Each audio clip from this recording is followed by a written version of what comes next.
what's the order block that you trade for, Michael? What's the right order block? How do I pick the right order block?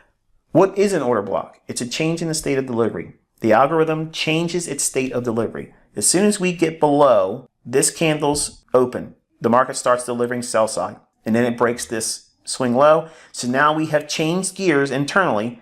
Any rally after that is just setting up another run to go lower. So in other words, this is a suspect rally. Okay, so this is an intermediate term high, swing high, because it has the imbalance. It should not trade higher than that high. That's the reason why I'm telling you, you can put your stop loss there. This setup here gives us a nice opportunity to get short. So you could be a seller here on a limit entry. So you place your limit order here and you just walk away from it. You let it go. Now, what happens if it doesn't fill you by 11:30? Pull the order.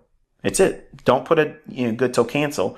Just pull it, because you want to be entering on the day that it creates this, because relative equal highs, if it doesn't drop off, it could come up in at a time of day where you don't really want to be there, and it could fill you and then keep on running and take out the relative equal highs at a deeper pass and then stop you out. So it's important to know why the kill zones are there. Kill zones are when you determine your entry and you place your orders and you walk away. You don't need to have your entry filled inside that kill zone window. Your order idea and your order placement needs to be considered at that time. If you can't derive a order placement for setup or trade entry by that time, you have nothing to do. And that's it. You've basically taken no risk on, and you have to wait till the next trading opportunity or trading day.